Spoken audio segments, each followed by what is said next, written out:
আপনি কি জানেন শুধুমাত্র আপনার গলার স্বর দিয়েই আপনি অন্যদেরকে আকৃষ্ট করতে পারবেন? কখনো কি ভেবে দেখেছেন কেউ কেউ কথা বলা শুরু করলেই সবাই মন্ত্রমুগ্ধ হয়ে শোনে, আবার কেউ কেউ অনেক কিছু বলেও মানুষের মনোযোগ আকর্ষণ করতে পারে না। এর রহস্যটা আসলে কি? গলার স্বর আসলে মানুষের মনের একটি আয়না। সাইকোলজি বলে একজন ব্যক্তির গলার স্বরের ছোট ছোট পরিবর্তন অন্য ব্যক্তিদের অবচেতন মনে গভীর প্রভাব ফেলে। তাই এটি পরিষ্কার যে গলার স্বরের সঠিক ব্যবহার মানুষের মন জয় করার অন্যতম শক্তিশালী কৌশল। আজকের ভিডিওতে আপনাদের জানাবো গলার স্বর ব্যবহার করে খুব সহজেই মানুষকে নিজের প্রতি আকৃষ্ট করার কিছু বৈজ্ঞানিক ও সাইকোলজিক্যাল কৌশল। বিজ্ঞানের মতে আপনি কি বলছেন সেটার থেকেও গুরুত্বপূর্ণ হলো আপনি কেমন করে বা কিভাবে বলছেন।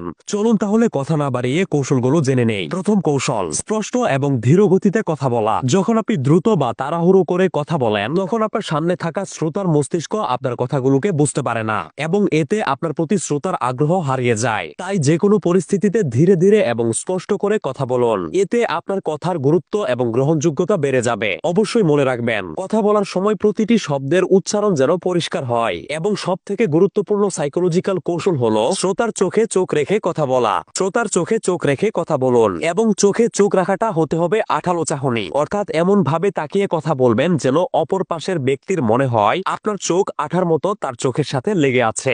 দ্বিতীয় কৌশল, selecting the appropriate pitch and vocal tone, অর্থাৎ সঠিক পিচ বা কণ্ঠস্বরের উচ্চতা নির্ধারণ করা। কৌশলটির নাম শুনে হয়তোবা কিছুই বুঝতে পারেননি। চলুন সহজভাবে এই গুরুত্বপূর্ণ কৌশলটি বুঝিয়ে দেই। আপনি যেখানে যখনই কথা বলুন না কেন আপনার গলার স্বর কখনো খুব উঁচু বা কখনো খুব নিচু হওয়া উচিত নয়। খুব উচ্চ স্বরে কথা বললে সেটা বিরক্তিকর লাগতে পারে এবং খুব নিচু স্বরে কথা বললে শ্রোতার মনোযোগ ধরে রাখা কঠিন হয়ে যায়। গবেষণায় দেখা গেছে মাঝারি পিচের বা গলার ভোকাল মাঝারি স্বরে রেখে কথা বলা মানুষগুলোকে অন্যরা বেশি পছন্দ করে এবং বিশ্বাসযোগ্য মনে করে। তাই আপনি যদি কণ্ঠস্বরের মাধ্যমে সবার কাছে নিজেকে আকর্ষণীয় করে তুলতে চান তাহলে আপনাকে সবসময় মাঝারি স্বরে কথা বলতে হবে। তৃতীয় কৌশল, গলার স্বরে আবেগ এবং আন্তরিকতার প্রকাশ। শুধু খুব বেশি তথ্য দিয়ে কথা বলতে পারলেই মানুষ সেটা শুনে আকৃষ্ট হবে না, বরং আপনি যা বলছেন তার সঙ্গে নিজের আবেগ যুক্ত করুন। যেমন আনন্দের বিষয় হলে আপনার গলায় আনন্দের প্রকাশ স্পষ্টভাবে থাকতে হবে। আবার গুরুত্বপূর্ণ বা সিরিয়াস কোনো কথা বললে গলার স্বরের ভেতরেও গভীরতা থাকতে হবে। এটি করতে পারলে সাইকোলজি অনুসারে শ্রোতা আপনার সঙ্গে খুব দ্রুত এক ধরনের মানসিক সংযোগ তৈরি করতে পারবে।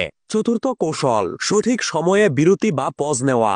একটানা কথা না বলে মাঝে মধ্যে ছোট ছোট বিরতি বা পজ নিন। এই ছোট বিরতিগুলো শ্রোতার মনে এক ধরনের রহস্যময়তা তৈরি করবে। যখন আপনি কোনো গুরুত্বপূর্ণ কথা বলবেন তখন আগে পরে সামান্য বিরতি দিলে সেই কথাটির গুরুত্ব বহুগুণ বেড়ে যাবে এবং শ্রোতারা আরো মনোযোগ দিয়ে আপনার কথাগুলো শুনবে। চলুন একটি মজার তথ্য আপনাদের সাথে শেয়ার করি। মানুষের মন আকর্ষণের জন্য বিশ্বের জনপ্রিয় বক্তারা বিশেষ একটা কৌশল ব্যবহার করেন, সেটি হলো মাইক্রোপজ, অর্থাৎ গুরুত্বপূর্ণ শব্দ বা বাক্যের আগে এবং পরে খুব ছোট্ট বিরতি নেওয়া। এতে শ্রোতার মস্তিষ্কের গভীরে আপনার বার্তাগুলো গেঁথে যায়। আজ থেকেই এই গোপন কৌশলটি ব্যবহার করে দেখুন, মানুষ আপনার কথা শুনতে বাধ্য হবে। পঞ্চম কৌশল, গলার স্বরে আত্মবিশ্বাস আনুন। আপনার গলার স্বরে যদি আত্মবিশ্বাস থাকে তবে তা স্বয়ংক্রিয়ভাবেই আপনার সামনে থাকা শ্রোতার অবচেতন মন বুঝতে পারবে। এর জন্য আপনার শরীরের ভঙ্গিমাও গুরুত্বপূর্ণ। কাঁধ সোজা করে মাথা উঁচু করে চোখে চোখ রেখে ধীর স্বরে কথা বলুন। দেখবেন আপনার গলার স্বরেও আত্মবিশ্বাস ফুটে উঠবে, যা শ্রোতাদের আপনার প্রতি প্রবলভাবে আকৃষ্ট করবে। এই সহজ ও খুবই গুরুত্বপূর্ণ কার্যকর কৌশলগুলো আপনার দৈনন্দিন জীবনে প্রয়োগ করে দেখুন। সবার চোখে নিমিষেই হয়ে উঠবেন একজন আকর্ষণীয় ও আরো আত্মবিশ্বাসী এবং প্রিয় ব্যক্তিত্ব। যদি আপনার মনে হয় যে ভিডিওটি আপনার একটু হলেও উপকারে এসেছে তাহলে অবশ্যই একটি লাইক দিন এবং সামনে আসতে থাকা এরকম প্রয়োজনীয় ভিডিওগুলো মিস না করতে অবশ্যই পেজটি ফলো করে রাখুন। অসংখ্য ধন্যবাদ।